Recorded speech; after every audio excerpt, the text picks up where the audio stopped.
আসসালামু আলাইকুম। Hello viewers, আশা করছি যে যেখানে আছেন সুস্থ আছেন, ভালো আছেন।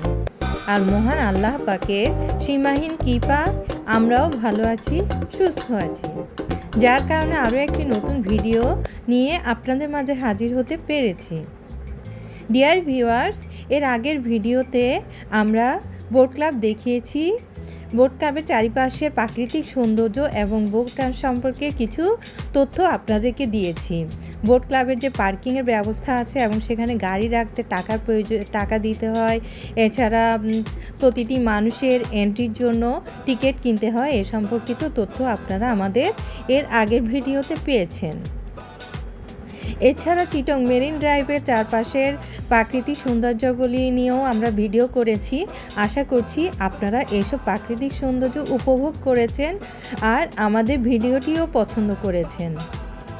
আপনাদের অনেকেরই লাইক কমেন্ট পেয়েছি, আমরা অনেক আনন্দিত আপনাদের এ ধরনের রেসপন্স পেয়ে।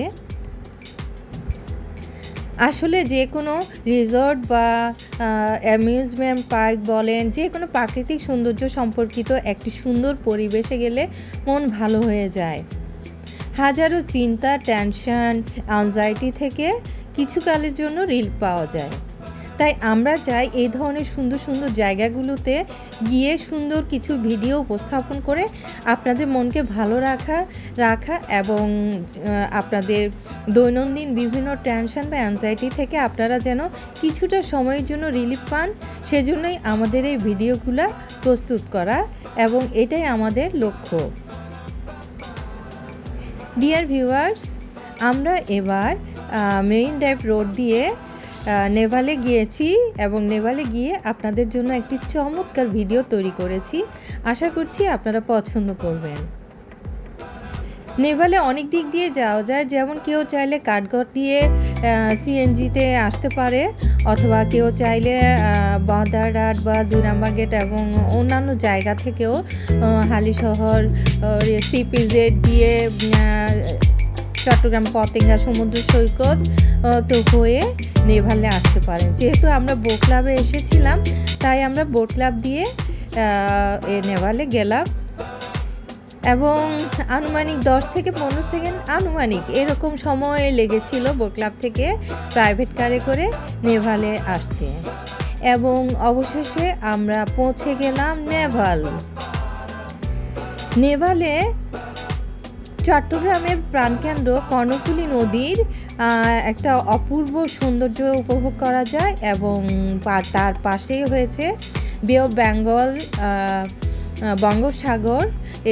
এখানে হচ্ছে যে কর্ণফুলী নদীটি বঙ্গোপসাগরে পড়ে যায়, যেটাকে আমরা মোহনা বলি। মোহনার একটা নজর কাড়া, হৃদয় স্পর্শ করা অপূর্ব সৌন্দর্য এখানে অবলোকন করা যায়। তবে আমরা নেভালে গিয়ে কিছু উন্নয়নমূলক কাজ করতে দেখেছি, যার কারণে কয়েকদিন আগে অনেক বৃষ্টি ছিল, মাটিটা ভেজা ছিল, যার কারণে আসলে আমরা খুব বেশি হাঁটতে পারিনি। হাঁটার মতো খুব সুন্দর পরিবেশ এখনও আন্ডার কনস্ট্রাকশনে ছিল, তো তাই পুরোপুরি হাঁটার মতো পরিবেশ তৈরি এখনও হয়নি। আশা করছি যখন কনস্ট্রাকশনটা শেষ হবে তখন সেটা অনেক বেশি সুন্দর হবে এবং দৃষ্টি আকর্ষণ করবে এবং অনেক নজর কাড়া সুন্দর একটা পরিবেশ আমরা পাব। এখন আসুন চলেন আপনারা দেখেন যে আমরা নেভালে কি কি উপভোগ করলাম। নেভাল থেকে খুব বেশি দূরে নয় আছে প্রজাপতি পার্ক, এটিও বেশ সুন্দর একটি জায়গা।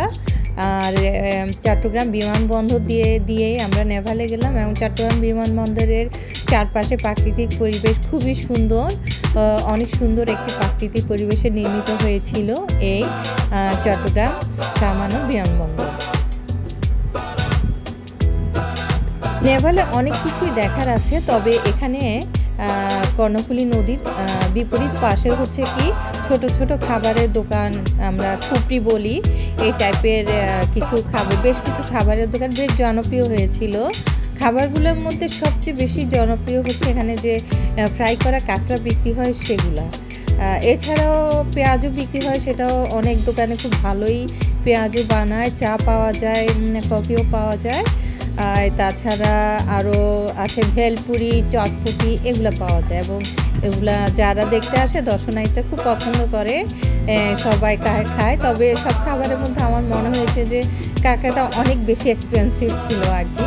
যাই হোক, কাঁকড়া আমরা সবসময় খেতে পারি না, হয়তো বা কাঁকড়া সংগ্রহ করতে কিছুটা বেগ পেতে হয় বলে এটার দামটা অনেক বেশি।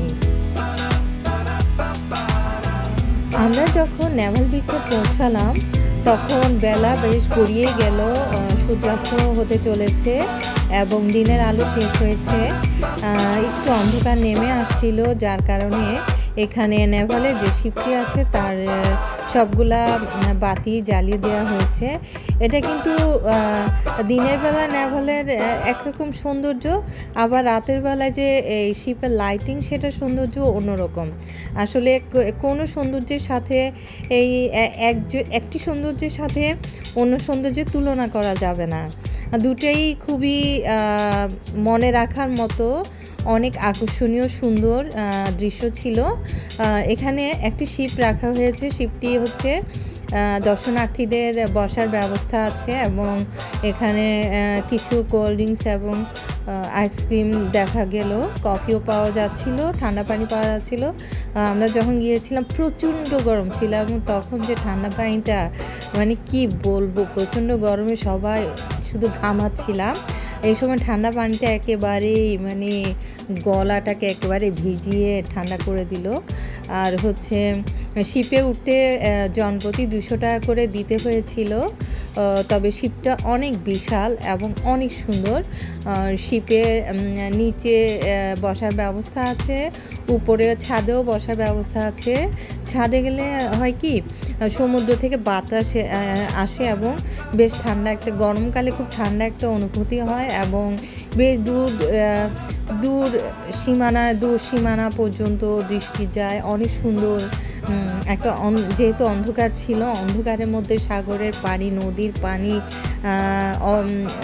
পানি একাকার হয়ে গেছে, এগুলা খুবই উপভোগ্য ছিল জিনিসটা। তবে আসলে এসব জায়গায় এসে হাঁটার মতো এনার্জি প্রয়োজন হয়, কিন্তু তাই না হাঁটলে তো আসলে শিপের নিচে যাওয়া, তারপরে সিঁড়ি বেয়ে আবার উপরে ওঠা, এগুলো সম্ভব হয় না। যাই হোক, আমি একটা সময় খুবই ক্লান্ত আর পরিশ্রান্ত হয়ে গিয়েছিলাম, যার কারণে আমি শিপের উপরে গিয়ে ছাদটা দেখতে পাইনি। যাই হোক, আল্লাহ বাঁচিয়ে রাখলে আমরা আবারও আসব এবং তখন শিপের উপরের পরিবেশটাও খুব অনেক ভালো করে ভিডিও করা যাবে এবং নিজেও দেখতে পারবো, আপনাদেরকেও দেখাবো, সেরকম ইচ্ছা আছে ইনশাআল্লাহ। আপনারাও দোয়া করবেন।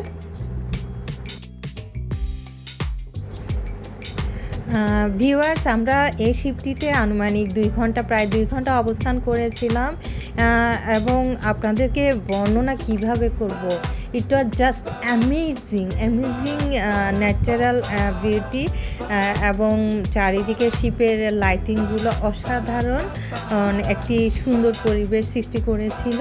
আশা করছি আপনারা যারা চট্টগ্রামে আছেন বা চট্টগ্রামে বেড়াতে আসবেন, সবাই নেভালে আসবেন, নেভালের প্রাকৃতিক সৌন্দর্য পাশাপাশি শিপের সৌন্দর্য উপভোগ করবেন এবং নেপালে যে ছোটোখাটো খাবারের দোকানগুলো আছে সেখানকার খাবারগুলো উপভোগ করবেন, এই আশা ব্যক্ত করছি এবং সবার কাছে দোয়া করছি আবারও অনেক সুন্দর কোনো জায়গায় আমরা গিয়ে নতুন ভিডিও নিয়ে আপনাদের কাছে উপস্থিত হব, এই আশা আছে।